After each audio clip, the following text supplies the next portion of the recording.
या देवी सर्वभूतेषु शक्तिरूपेण संस्थिता नमस्तस्यै नमस्तस्यै नमस्तस्यै नमो नमः। या देवी सर्वभूतेषु माँ सिद्धिदात्रीरूपेण संस्थिता नमस्तस्यै नमस्तस्यै नमस्तस्यै नमो नमः। प्रिय साथियों, आदरणीय श्री महाराज जी कहते हैं कि वही प्राण शक्ति, वही सुप्रीम पावर की शक्ति तुम्हारे अंदर भी है। वह शक्ति तुम्हारे प्राणों में बसती है। उसी शक्ति का ज्ञान समय के तत्वदर्शी महान पुरुष करते हैं। उसी दिव्य आत्म ज्ञान समय के तत्वदर्शी महान पुरुष देते हैं। ये साथियों, उसी दिव्य आत्म ज्ञान समय के तत्वदर्शी महान पुरुष श्री गुरु महाराज जी मानव मात्र को प्रदान कर रहे हैं। उसी आत्मज्ञान के बारे में भगवान श्री कृष्ण अर्जुन को समझाते हुए कहते हैं कि नाना शास्त्र पठेन लोके नाना देवत पूजनम आत्म ज्ञान बिना हे पार्थ सर्वकर्म निर्थकम।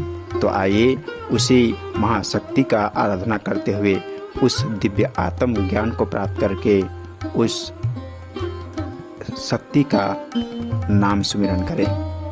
ये साथियों, नवरात्रि के उपलक्ष्य में माँ की विभिन्न रूपों के चर्चा एवं बखान और पूजा इसी नवरात्रि में होते हैं। प्रिय साथियों, पूजन कैसे करना चाहिए? शास्त्रों के अनुसार चैत्र शुक्ल प्रतिपदा को ब्रह्म मुहूर्त में स्नान करना चाहिए। घर के ही किसी पवित्र स्थान पर स्वच्छ मिट्टी से बनी बनाकर वेदी में जौ और गेहूं दोनों मिलाकर बोना चाहिए। वेदी पर या समीप के ही पवित्र स्थान पर पृथ्वी का पूजन कर वहां चांदी, तांबे या मिट्टी का कलश स्थापना करना चाहिए। कलश स्थापना सर्वप्रथम शुद्ध मिट्टी से चौक पुराकर उस पर सर्वभद्र मंडल का निर्माण होता है, जिस पर 5 प्रकार का धन फैला दिया जाता है। इस मंडल के केंद्र में अष्टदल कमल बना होता है। इस कमल पर मिट्टी या तांबे का घट रखा हुआ है। घट के मुंह पर पंच पल्लव रखे जाते हैं। पीपल, बरगद, आम, अतुम्बर व वृक्ष कर रखने के बाद उसमें जल भरना, चंदन, धूप, कुश, 3 प्रकार की मिट्टी, सुपारी, पंचरत्न, कलश के गले में सूत्र बांधने तक सभी क्रियाएं मंत्रोच्चारण के साथ संपन्न होती है। कलश के ढक्कन में चावल भरकर पंच पल्लवों के आसन पर उसे स्थापित कर दिया जाता है। उस पर एक नारियल रखा जाता है, जिस पर किंकु या सिंदूर लगा दिया जाता है। घट पर सिंदूर से एक सिंदूर पुतली बना दी जाती है। यही पूर्ण घट है। प्रिय साथियों, इसके बाद कलश में आम के हरे पत्ते, दुर्वा, पंचामृत डालकर उसके मुंह पर सूत्र बांधे जाते हैं। कलश स्थापना के बाद गणेश पूजन कर किया जाता है। इसके बाद वेदी के किनारे पर देवी की किसी धातु, पाषाण, मिट्टी व चित्रमय मूर्ति विधि विधान से विराजमान किया जाता है। मूर्ति का आसन, वाद्य, अर्ध आचमन, स्नान, वस्त्र, गंध, अक्षत, पुष्प, धूप, दीप, नैवेद्य, आचमन, पुष्पांजलि, नमस्कार, प्रार्थना आदि से पूजन किया जाता है। तत्पश्चात देवी की आरती किया जाता है।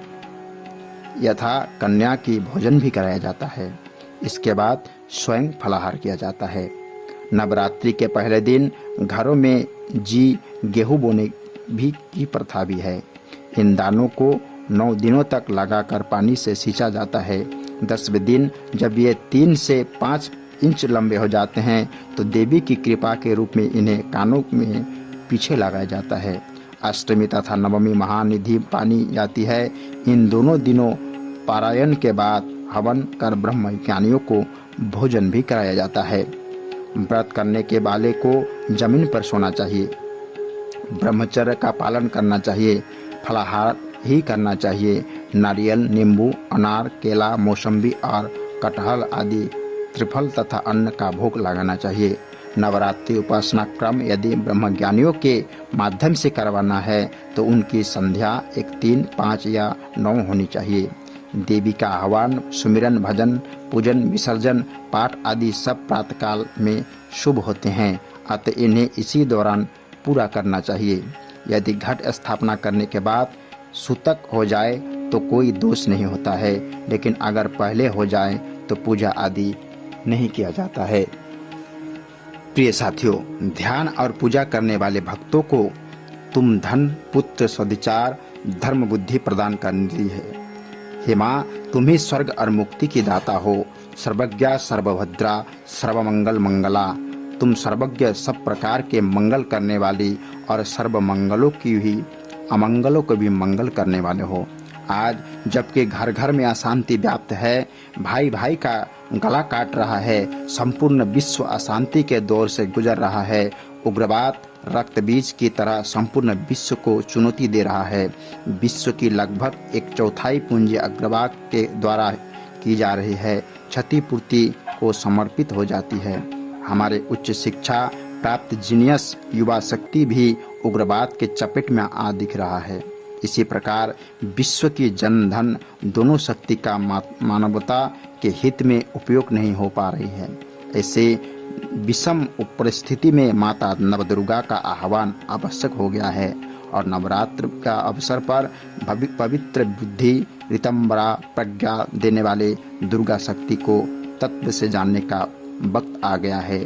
आइए गुरु महाराज जी के दिए हुए उस दिव्य आत्मज्ञान तत्व ज्ञान से हम उस प्राण शक्ति रूपी शक्ति को जाने और दिव्य आत्मज्ञान प्राप्त करके उस पवित्र नाम का सुमिरन करके हम अपना जीवन कल्याण करें। गुरु के सुमिरन मात्र से नासित विघ्न अनंत, ताते सर्वारंभ में धावत है सब संत। या देवी सर्वभूतेषु शक्ति रूपेण संस्थिता, नमस्तस्यै नमस्तस्यै नमस्तस्यै नमो नमः। या देवी सर्वभूतेषु मां सिद्धिदात्री रूपेण संस्थिता, नमस्तस्यै नमस्तस्यै नमस्तस्यै नमो नमः।